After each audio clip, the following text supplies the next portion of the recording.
দেখুন, আজকের ভিডিওতে আমি ডিসি জেনারেটরের পাওয়ার ফ্লো থেকে দুটি গুরুত্বপূর্ণ ট্রিকি প্রবলেম সলভ করব। তাই আপনারা ভিডিওটি স্কিপ না করে সম্পূর্ণ দেখার চেষ্টা করুন, কারণ এখানে এই দুটো প্রবলেমে কিন্তু বেশ বড় সড় লেভেলের প্যাচ আছে। ঠিক আছে, তো প্রথমটি আমাদের থেরেজার বইয়ের 26.24b এবং পরেরটি 26.25। তো দেখি আমাদের প্রথম কোশ্চেনটি কি বলছে। A 500 volt DC shunt motor draws a line current of 5 amperes on light load. আপনারা একটু কারেকশন করে দিবেন, এই লাইট লোডের জায়গায় অ্যাকচুয়ালি হবে হচ্ছে no load. Actually no load আর লাইট লোড একই কথা, আপনারা এখানে ধরে নিতে হবে নো লোড। ঠিক আছে, নো লোড অবস্থায় ক্যালকুলেশন করতে হবে। If armature resistance is 0.15 ohm and field resistance is 200 ohms, determine the efficiency of the machine running as a generator. মানে এটাকে জেনারেটর হিসেবে কাজ করাতে হবে, delivering A load current of 40 ampere. ঠিক আছে, তো আমরা একদম শুরু থেকে ক্যালকুলেশন করব। প্রথমত আমি ডিসি শান্ট মোটর আঁকাবো, যে মোটরের কথা বলছে আমাদের। এই আর্মেচার রেজিস্ট্যান্স, আর এদিক দিয়ে মেইনলি আমরা মোটরে আমাদের ইলেকট্রিক্যাল ইনপুট হয়। তো এটা হচ্ছে এদিক দিয়ে আমি ইলেকট্রিক্যাল ইনপুটটা আমি দেবো কত ভোল্টের ডিসি শান্ট মোটর বলছে 500 ভোল্ট। তাহলে এখানে 500 ভোল্ট ডিসি শান্ট মোটর, এটা প্রথম কেস শান্ট মোটরের ক্ষেত্রে। এবং এদিক দিয়ে আমাদের কত ফিল্ড রেজিস্ট্যান্স আছে, কত 200 ওহম। কারেন্ট কত সাপ্লাই করে বলছে আমাদের 5 অ্যাম্পিয়ার্স, লাইন কারেন্ট 5 অ্যাম্পিয়ার্স। ঠিক আছে, আর আর্মেচার রেজিস্ট্যান্স কত দিচ্ছে 0.15 ওহম। ঠিক আছে,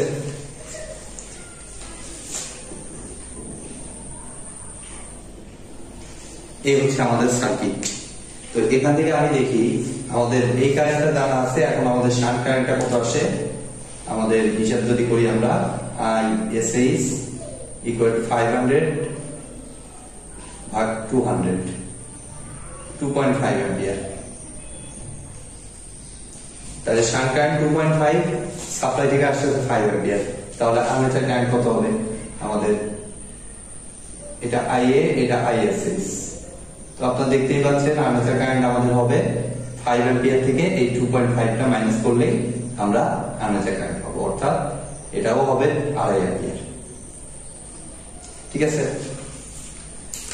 এখন আমরা দেখব এই সার্কিটে আমাদের লস গুলো কত করে হয়।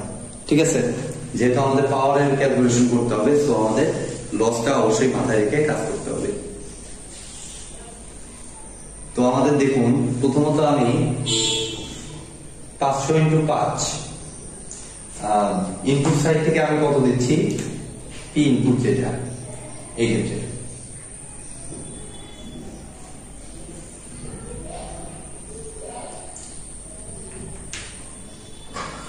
আচ্ছা, ইনপুটে না গিয়ে আমরা আউটপুট থেকে এগুলো ক্যালকুলেশন করবো সবসময়। ইনপুটটা আমার লাগবে না, আমাদের আউটপুট সাইডটা আমরা দেখবো। তো IA equal to 2.5 অ্যাম্পিয়ার। এখন কপার লস গুলো আমরা একটু দেখি কত আছে। পি কপার লস,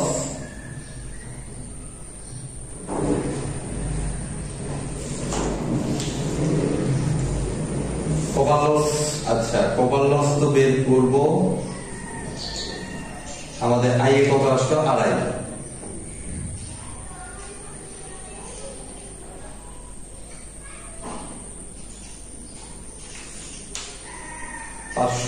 আচ্ছা,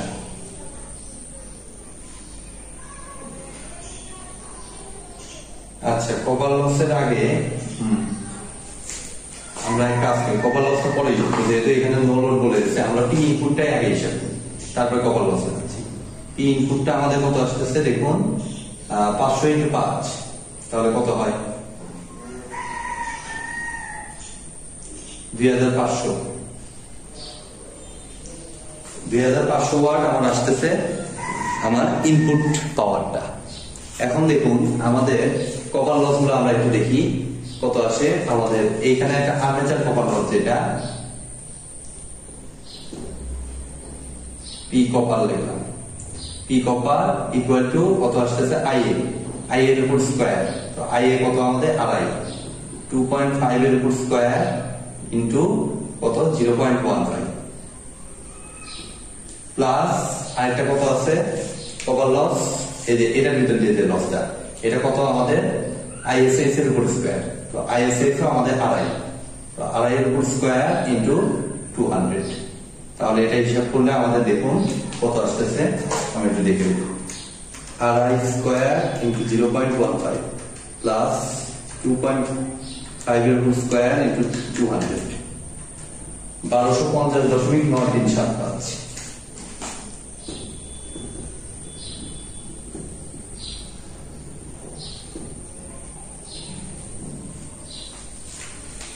এবার দেখুন আমাদের পি আউটটা আমরা একটু হিসাব করতে চাই তো যেহেতু আমাদের কোশ্চেনে এখানে কত বলে দিচ্ছে আমাদের পি আউটটা কোশ্চেনে কিন্তু বলে দিচ্ছে আমাদের নো লোড ঠিক আছে এই কথাটা আপনার মাথায় রাখবেন কোশ্চেনে কিন্তু বলে দিচ্ছে নো লোড তো নো লোড মানে অ্যাকচুয়ালি আমাদের পি আউটটা হবে কত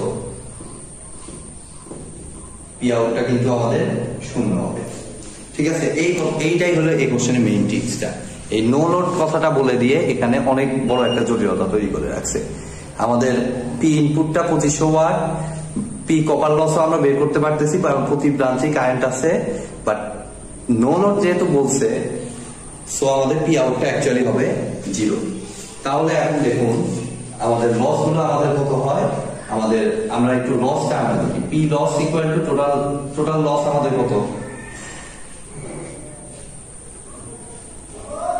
লস ইকুয়াল টু অ্যাকচুয়ালি হচ্ছে আমাদের পি ইন থেকে আমাদের পি আউটটা মাইনাস করলে যা হয় সেটাই হচ্ছে আমাদের লস এটা তো আমরা সবাই জানি পি ইন থেকে আমরা যদি পি আউটটা মাইনাস করে দিই তাহলে আমরা পাই লস তাহলে এখানে পি ইন হচ্ছে আমাদের 250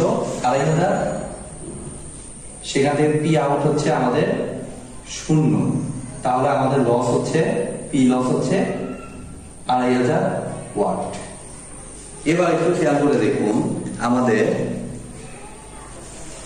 টোটাল লস হচ্ছে আমাদের 2500 ওয়াট বাট এখানে কপার লস হিসাব করছি 1250.937 তার মানে বাকি লস গুলো আসলে কি আয়রন লস তারপরে স্প্রে লস এগুলো সবগুলো লস হচ্ছে বাদ বাকি লসটা এটা তো একদম কমন সেন্স থেকে আপনারা বুঝতে পারতেছেন যে বাদ বাকি লসটা হবে অ্যাকচুয়ালি আমাদের iron loss but iron loss stray loss এগুলো মিলায় মেইনলি তারপর মেকানিক্যাল লস এগুলো সবগুলোর যোগফল হবে এই বাকিটুকু মানে এই 2500 থেকে কপার লস বাদ দিলে যা থাকে বাকিটুকু হবে তাই ঠিক আছে তো এইভাবে আমরা এখানে আমি লিখতেছি এটাকে পি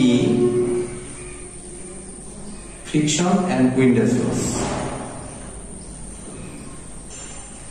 আচ্ছা ফ্রিকশন এন্ড উইন্ডেজ লস না দিয়ে এগুলো সবগুলোকে একসাথে আমি দিয়ে দেই পি লস প্রাইম বললাম আপনারা একটু বাংলা ভাষায় এটা লিখে দিবেন যে বাংলা ভাষা না সরি ইংলিশ ভাষায় যে mechanical loss iron loss summation of mechanical loss iron loss friction and windage loss is equal to হচ্ছে আমাদের টোটাল যে পি লস কত সেটা 2500 মাইনাস আমাদের কত হবে কপার লস কত পাইছি 1250.937 পাচ্ছি যেটা হিসেব করলে আমি পাই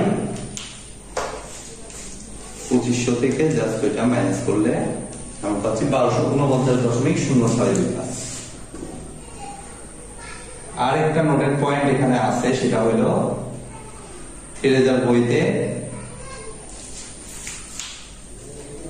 এই ভ্যালুটাকে 1250 ধরে নিছে ঠিক আছে কারণ এইখানে দেখুন 2.5 ইনটু 0.15 হিসাব করলে 0.9375 আসে আর এটা আসে 1250 তো 1250 এর তুলনায় 0.9375 অতি নগণ্য সো তারা এই ভ্যালুটাকে জাস্ট নেগলেক্ট করছে আপনারা নেগলেক্ট করে যদি ক্যালকুলেশন করেন তাও হবে নেগলেক্ট না করে ক্যালকুলেশন করলে এরকম একটা কিছু আসবে সো সমস্যা নাই এটা বড় কোনো ইস্যু না তো আমরা কিন্তু মোটরিং অ্যাকশন টোটালি কমপ্লিট করছি মোটর অ্যাকশন হিসেবে আমরা লস কিন্তু পাইছি 1249.0625। এটা কিন্তু জেনারেটর হিসেবে কাজ করানোর সময় এই লসটা কিন্তু ইনক্লুড হবে, যার জন্য কিন্তু আমরা এই লসটা হিসাব করে নিচ্ছি। ঠিক আছে, এবার আমি জেনারেটর হিসেবে কাজ করাবো এবং এই লসটা এই সাইডে থাক, বাকি অংশটুকু আমি মুছে দিচ্ছি। এবার জেনারেটর হিসেবে আমার কাজ করাতে হবে। সেম মেশিনকে আমি দেখুন আমাদের জেনারেটর ডিসি শান্ট জেনারেটর হিসেবে কাজ করাতে হলে এটা আমাদের আর্মেচার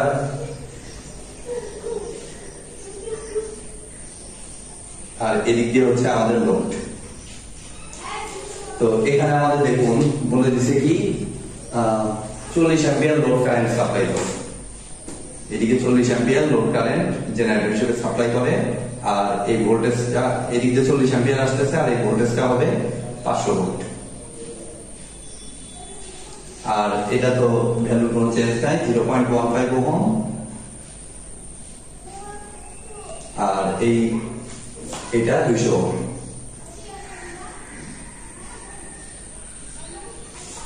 তাহলে এবার দেখুন আমরা প্রথমত কারেন্ট গুলো বের করে নিই। আমাদের ISH, এদিক দিয়ে যে কারেন্টটা যাচ্ছে ISH ইকুয়াল টু আগের ভ্যালুই আসে 500/200, 2.5 অ্যাম্পিয়ার। 500/200 2.5 অ্যাম্পিয়ার। আর এদিক দিয়ে আমাদের কত আর্মেচার কারেন্টটা তাহলে আসতেছে দেখুন, এখানে আছে 40 আর তার সাথে 2.5 যোগ হয়ে 42.5 অ্যাম্পিয়ার।